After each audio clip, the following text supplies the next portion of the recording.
Assalamualaikum warahmatullahi wabarakatuh.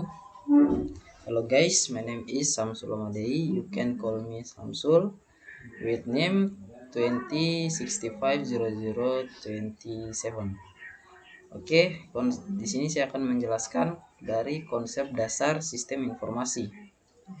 Sistem adalah suatu jaringan kerja dari prosedur-prosedur yang saling berhubungan, terkumpul bersama-sama untuk melakukan sesuatu kegiatan atau untuk tujuan tertentu. Menurut Rosa dan Salahuddin, rekayasa perangkat lunak atau software engineering merupakan pembangunan dengan menggunakan prinsip atau konsep rekayasa dengan tujuan menghasilkan perangkat lunak yang bernilai ekonomi, yang dipercaya dan bekerja secara efisien menggunakan mesin. Perangkat lunak banyak dibuat dan pada akhirnya sering tidak digunakan karena tidak memenuhi kebutuhan pelanggan atau bahkan karena masalah non-teknis seperti keengganan pemakaian perangkat lunak atau user untuk menggunakan atau mengubah cara kerja dari manual ke otomatis, atau ketidakmampuan user menggunakan komputer. Oleh karena itu, rekayasa perangkat lunak dibutuhkan agar perangkat lunak yang dibuat tidak hanya menjadi perangkat lunak yang tidak terpakai. Menurut Rosa dan Salahuddin, model air terjun atau waterfall sering juga disebut model sekuensial linear atau sequential linear atau alur hidup classic life cycle. Model air terjun menyediakan pendekatan alur hidup perangkat. Oke, selanjutnya konsep dasar web. Website adalah kumpulan dari halaman web yang terdapat pada suatu domain yang terdiri dari 2 atau lebih halaman website. Oke, itu saja yang dapat saya jelaskan. Lebih dan kurangnya mohon dimaafkan. Billahi taufiq wal hidayah. Wassalamualaikum warahmatullahi wabarakatuh. Assalamualaikum warahmatullahi wabarakatuh. Hello guys, let me introduce myself. My name is Arsita. You can call me Arsita with name 20650030. I'm 90 years old. I live in Bau. My address is Pahlawan Street number 4. Nice to meet you. Oke guys, baik. Langsung saja di sini saya akan menjelaskan tentang materi MK kelompok 7 mengenai pemrograman terstruktur. Nah, di sini bisa kita lihat pemrograman terstruktur adalah konsep atau paradigma atau sudut pandang pemrograman yang membagi-bagi pemrograman berdasarkan fungsi-fungsi atau prosedur-prosedur yang dibutuhkan program komputer. Modul-modul atau pembagian program biasanya dibuat dengan mengelompokkan fungsi-fungsi dan prosedur-prosedur yang diperlukan sebuah proses tertentu. Lanjut, di sini juga ada PHP. Nah, PHP sendiri atau Hypertext Processor adalah suatu bahasa scripting khususnya digunakan web development. Karena sifatnya yang server-side scripting, maka untuk menjalankan PHP harus menggunakan web server. PHP juga dapat diintegrasikan dengan HTML, JavaScript, jQuery, dan Ajax. Namun, pada umumnya PHP lebih banyak digunakan bersamaan dengan file-file bertipe HTML. Sekian. Assalamualaikum warahmatullahi wabarakatuh. Assalamualaikum warahmatullahi wabarakatuh. Hello everyone, I will introduce myself.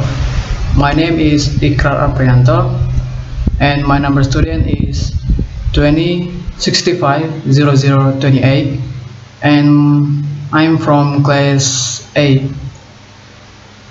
And let's start to presentation.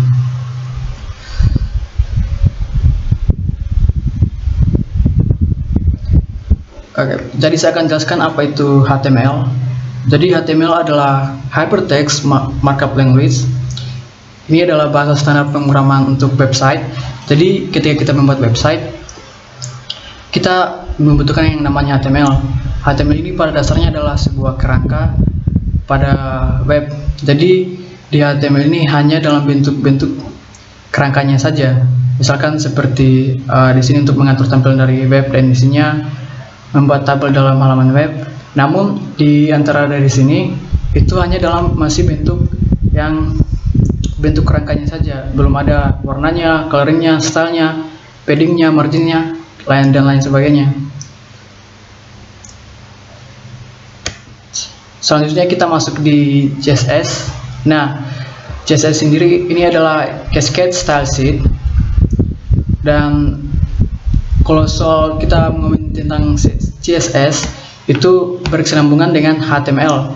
Jadi untuk membuat sebuah web, karena tadi HTML itu hanya untuk kerangkanya saja, maka untuk mengaturnya atau mulai dari pewarnaan, marginnya, ya, itu kita harus menggunakan CSS.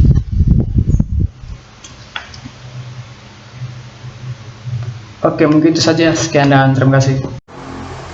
Assalamualaikum warahmatullahi wabarakatuh. Hello, my name is Nur Fadriani. You can call me Fanny. My address is on Gajah Mada Street. My school origin is Esman 1 Bau-Bau. Oke, pada pembahasan kali ini kami beserta teman-teman yang lain akan membahas helpdesk. Di sini saya akan masuk ke materi penjelasan saya, yaitu bagian MySQL. MySQL ini adalah sebuah perangkat lunak sistem manajemen basis data SQL, seperti misalnya itu Oracle, SQL, dan lain-lain. MySQL ini sifatnya itu berupa DBMS yang multi-thread, multi-user, yang sifatnya gratis di bawah lisensi GNU atau General Public License GPL. MySQL ini memiliki proses utama yang terjadi di MySQL itu ada 3 macam. Yang pertama itu MySQL itu membuat database untuk menyimpan dan memanipulasi data.